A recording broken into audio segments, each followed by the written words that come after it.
प्रयत्न बिलकुल दाखवण्यात आलेला नाहीये. जे घडलं तेच दाखवण्याचा प्रयत्न केला. कपिलजी, मी तुम्हाला विचारतो, कपिलजी मला एक सांगा, एका बाजूला हजारो कोटी रुपये खर्च झालेले आहेत प्रकल्पामध्ये, गुणवत्ता नियंत्रणाची जबाबदारी मग कुणाची? कारण कोणत्या कंपनीला या संदर्भातलं कंत्राट द्यायचं यावरूनही दावे प्रतिदावे झालेले होते आणि त्यावरूनही अनेक बातम्या त्या काळातही आलेल्या होत्या. कपिलजी, मुळात विशालजी, आता मी ऐकत होतो आमचे मित्र अजित चव्हाणजी अत्यंत फार चांगल्या पद्धतीनं प्रवचन करत सुसंस्कृतपणा कसा असला पाहिजे, राष्ट्रीय जबाबदारी काय असली पाहिजे सगळं सांगतात. परंतु मिसिंग लिंक दर्जाला आहे हे त्यांनी कुठेही मान्य केलेलं नाही. ते सर्वात आधी केलं पाहिजे. मिसिंग म्हणजे शोकांतिका आहे. 750 कोटी रुपयात चंद्रयान होतं आणि 6700 कोटीचा ह्यांना मिसिंग लिंक प्रकल्प करावा लागतो आणि तो सुद्धा त्याची दरड कोसळतो. जो प्रकल्प राबवला जातो त्यावेळी जबाबदारी असते की त्याच्या दगडांना वाट मोकळी करून दिली पाहिजे, मातीला सुद्धा त्या ठिकाणी आपल्याला कंट्रोल करता आलं पाहिजे. हे कुठेही केलं नाही. टेस्टिंग पिरियडच्या नावाखाली आता ते सगळं आपल्याला पडताना दिसतंय. आणि त्या पलीकडे हे सगळं सांगत असताना सांगत होते की असं झालं तसं झालं. तुमच्या मुख्यमंत्र्यांना हा मिसिंग लिंक कोसळल्याबरोबर कामाच्या दर्जाबद्दल काही वाटत नाही. मिसिंग लिंकची दरड कोसळल्याबद्दल कामाच्या दर्जाबद्दल काही वाटत नाही. उलट ते मीडिया समोर येऊन सांगतात की ज्यांनी आपल्या कार्यकाळात एक पूल सुद्धा बांधला नाही. देवेंद्रजींना दिसत नाही का? वांद्रे वराडीचा सिलिंग दिसत नाही. अजितराव, तुम्ही फार सुसंस्कृत आहात, तुम्ही फार अनुभवी आहात. तुमच्या देवेंद्रजींना वांद्रे वराडीचा सिलिंग दिसत नाही का? तुमच्या देवेंद्रजींना दिसत नाही का? अजितराव, दरड कोसळली हे मान्य करा. अजितराव, तुम्ही फार सुसंस्कृत आहात, तुम्ही फार अनुभवी आहात. दरड कोसळली हे मान्य करा ना. काय विनाकारण लोकांना प्रवचन उपदेश करत असता?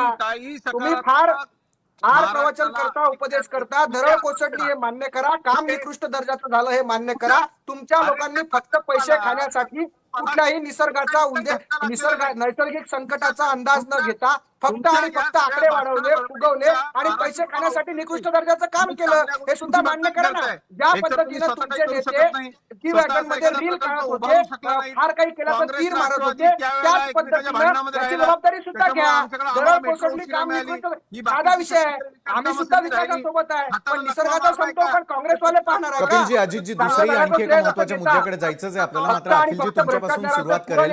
घडल्या घटनेची जबाबदारी कुणी घ्यावी, कुणावर कारवाई व्हावी असं वाटतं? तिन्ही मान्यवरांसाठी हाच प्रश्न माझा. अखिलजी, 100% जे जी वॅगन घेऊन तिथे गाजावाजा करत केले होते ना सगळं श्रेय लाटायला, त्यांनीच ही जबाबदारी स्वीकारावी. आणि अजितजींनी 2 प्रश्नाचे माझे उत्तर दिलेले नाहीये.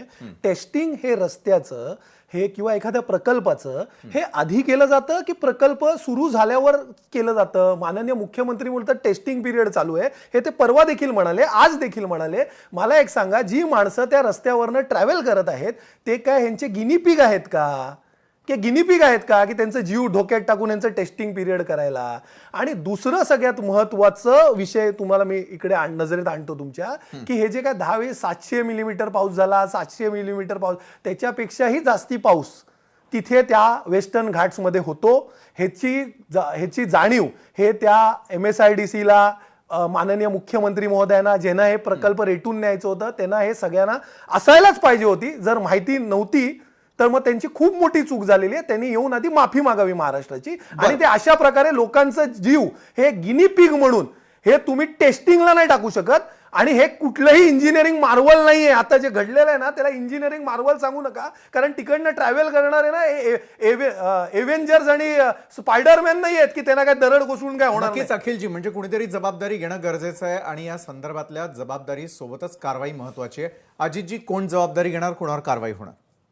हे बघा, सरकारची जबाबदारी आहे, आमची जबाबदारी आहे आणि ती आम्ही अतिशय उत्तमरित्या पार पाडतोय. महाराष्ट्राच्या जनतेला मी सांगू इच्छितो की या प्रकल्पाच्या संपूर्ण संरचनेला आपण जर MSRDCनं, महाराष्ट्र शासनानं, माननीय मुख्यमंत्र्यांनी, माननीय संबंधित खात्याच्या मंत्र्यांनी या संदर्भामध्ये जे निवेदन दिलेले ते जर आपण नीट वाचलं, या प्रकल्पाला कुठेही इतकासाही क्षती झालेली नाही.